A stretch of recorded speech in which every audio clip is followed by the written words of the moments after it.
श्रीनगर में नाका पार्टी पर हुए मिलिटेंट हमले में शहीद कांस्टेबल रमेश रंजन को फौजी एजाज के साथ आखिरी विदाई दे दी गई। शहीद रमेश ने गोली लगने के बाद भी जान की परवाह किए बगैर एक दहशतगर्द को जहन्नुम पहुंचा दिया और खुद बेहोश होकर गिर पड़े। आनन फानन में रमेश को अस्पताल ले जाया गया, लेकिन तब तक उन्होंने जामे शहादत हासिल कर लिया था। उनके शहादत की खबर जैसे ही उनके आबाई गांव पहुंची, पूरे इलाके में मातम पसर गया। वादिया कश्मीर में दहशतगर्दों के खिलाफ फौज का ऑपरेशन ऑल आउट जारी है। श्रीनगर के लावेपोरा में सिक्योरिटी फोर्सेस ने 3 मिलिटेंट्स को मार गिराया, लेकिन इस एनकाउंटर में सीआरपीएफ का एक जवान रमेश रंजन भी शहीद हो गया। मिलिटेंट्स को रोके जाने के बाद ही स्कूटी सवार दहशतगर्द ने खड़े सिक्योरिटी फोर्सेस पर ताबड़तोड़ गोलियां बरसा दी। जब तक जवान संभल सकते तब तक गोलियां रमेश को जख्मी कर गई। बावजूद इसके रमेश ने फौरन खुद की राइफल संभाली और दहशतगर्दों पर जवाबी फायर झोंक दिया। गिरते गिरते रमेश एक दहशतगर्द को निशाना बना चुके थे। सिटी के आउटस्कर्ट्स पे जो श्रीनगर बारामूला रोड पे हमारी पार्टी जो नाका की स्पेशल पार्टी तैनात थी, पुलिस सीआरपी की, उस पे फायरिंग की टेररिस्ट ने, जो कि 2 व्हीलर पे जा रहे थे, और उसकी रिटेलिएशन में 2 टेररिस्ट मारे गए और एक। अब आपको रमेश रंजन के आबाई गांव का नजारा दिखाते हैं। बिहार के भोजपुर जिले के देवटोला गांव के रहने वाले रमेश की शहादत की खबर जैसे ही इलाके में पहुंची, पूरा गांव सुनसान होने लगा। पूरे गांव में मातम पसर गया। जिसे भी खबर मिली सब रमेश रंजन के घर की तरफ भागे। घर के मर्द एक तरफ अपने जज्बात दबाए अपने लाल को खोने के गम में घुट रहे हैं, तो दूसरी जानिब वो माँ छाती पीट रही है जिसका लाल मुल्क के लिए शहीद हो गया।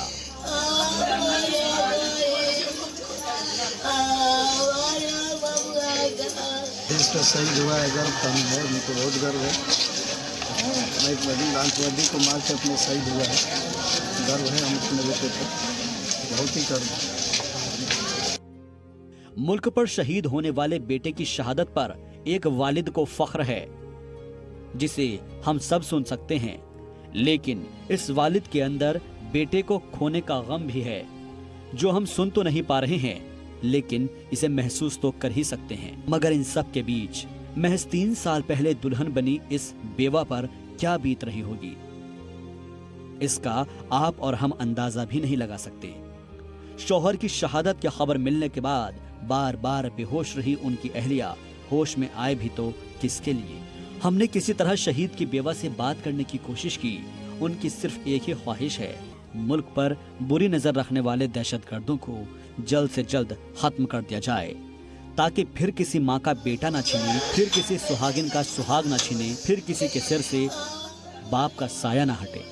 कब आपकी बात अंतिम बार बात हुई थी? 12 बजे उनसे बात हुई थी और वीडियो कॉल 11:30 बजे हुई थी। क्या बोल रहे थे वो? 11:30 बजे वीडियो कॉल हुई थी तो हमको दिखा, सारा वो सब वर्दी पहने थे, बस आंख दिख रहा था।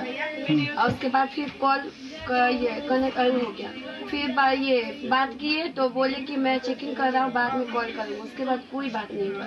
उसके आधे घंटे बाद फिर ये सब सुनने। ऐसी घटनाएं के बारे में कभी रमेश आपसे बात किए थे कि? कभी नहीं, कुछ नहीं बताते थे, सारे छुपाते थे। आपको जानकारी कब हुई इस घटना के बारे में? मुझे आज पता चली, सुबह में।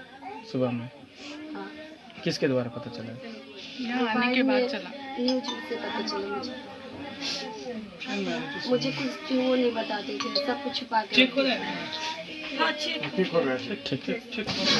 मांगेंगे आतंकवादी को कभी न छोड़े, जितना आतंकवादी है सबको खत्म कर। तो ये एक कहानी नहीं है, हर शहीद हर दिन होता है, इसलिए जितना आतंकवादी है सबको मरना पड़ेगा। शहीद रमेश रंजन को आखिरी विदाई देने से पहले पटना में उन्हें खराजा अकीदत पेश किया गया। इस तकरीब में सीआरपीएफ के जवानों समेत डीएम और रियासती वजीर नंद किशोर यादव भी मौजूद रहे, जिसके बाद शहीद के जस्ते खाकी को उनके आबाई गांव में पहुंचाया और आखिरी रसूमात अदा की गई। ब्यूरो रिपोर्ट, जी मीडिया।